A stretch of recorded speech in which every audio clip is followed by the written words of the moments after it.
Hello, everyone. It is Friday, December 11th, 2020. I'm Greg Nibbler, and this is 2 Box Live.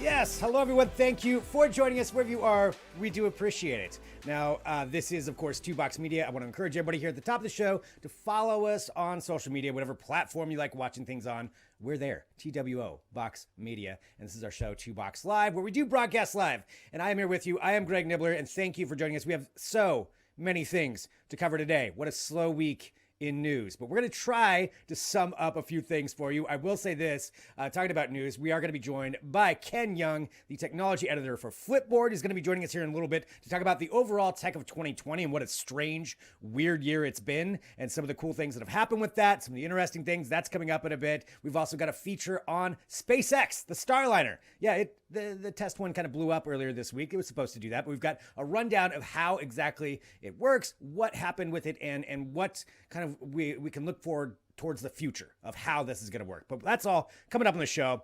I'm not going to lie. I'm super excited to start off. Let's talk about Disney Plus. Yes, in case you didn't know, which I don't know how you couldn't, but in case you didn't, Disney Plus announced about 1 billion new things for their streaming software, their streaming platform that's going to be coming out over the next couple of years. I mean, we're talking about 10 new Star Wars series or movies. We've got 10 new Marvel series or movies. We've got 15 different things for Pixar, 15 different things for Disney, and a whole bunch of other stuff that came out. And so it's so much that I just wanted to kind of focus on one aspect of it, and that was Star Wars. So much Star Wars. So to give you just a little bit of a rundown on this, I just kind of wanted to highlight each thing that they announced that has to do with Star Wars, and we'll kind of go through that right here. So first off, let's talk about the fact that The Mandalorian is clearly doing pretty well. If you watch The Mandalorian, you know how good it is. It's already in season 2. They haven't technically said season 3 is coming, but it's coming. But with that, there's already now announced 2 spin-offs for it. We finally got to see Ahsoka Tano, and in a live action format with Rosario Dawson just a couple of weeks ago. Sorry, that's a spoiler. If you weren't online, I guess maybe that's a spoiler for you, but there it is. She is going to be getting her own standalone series, which is fantastic. Rosario Dawson's amazing at that character. So Ahsoka Tano going to be getting a spin-off. On top of that, you've got this one, Rangers of the New Republic. So that is also going to be a spin-off live-action series from The Mandalorian, possibly from the 2 pilots that we already saw on there, but they haven't gone into it too much. I'm going to guess maybe Cara Dune is going to be part of that, but that's all going to be its own series as well. And then all 3 of them, The Mandalorian, Ahsoka Tano, and Rangers of the New Republic, are all going to meet up in a big crossover event that's going to be cool. So all of these are coming up here in the next couple of years. We didn't get exact release dates on a lot of these things because clearly filming has been a little bit of an issue, but that is where they're at on those. Going from there, more announcements. We have some more news on Obi-Wan Kenobi. We knew that was going to be a standalone series with Ewan McGregor revisiting the role, coming back, and we got a little bit more of the details. We didn't get any footage yet, but we got a little more details, and it's pretty fascinating what they're going to be doing with it. So it's going to take place 10 years after Revenge of the Sith, and it's going to be following what happened with Obi-Wan Kenobi after that. And on top of that, Hayden Christensen is coming back as Darth Vader. Darth Vader is returning in this. I know people kind of give it's mixed reviews, we'll say, of Hayden Christensen as Darth Vader. I think he did a pretty good job with it. Regardless, he's coming back. I don't know how they're going to work that into it, whether he's taking the helmet off, because otherwise, how would you even know it's him? But nonetheless, he is coming back, maybe flashback scenes, but that is going to be part of it too. So Obi-Wan, a little more details on there. We also got a little more of a look at Andor. And this is the one based on Cassian Andor from Rogue One. And we knew Diego Luna was going to be getting his own series. We just kind of got a little bit of a sizzle reel kind of that comes along with that. We know it's going to be 12 episodes, not a lot of details, but I'm sure that'll be fun. Obviously a prequel. I'm not going to give you any spoilers, but it's a prequel. So Rogue One with Cassian Andor getting his own series. They also said that Lando Calrissian is going to get his own series. They didn't give details on whether this is a young Lando, where Donald Glover is coming back, or how that's all going to work. I would guess that's it. But Lando Calrissian getting his own series. So we know that part. We also know a few other things. Here's where it gets to some interesting things. Well, one, there's going to be an animated one called A Droid Story with C-3PO and R2-D2.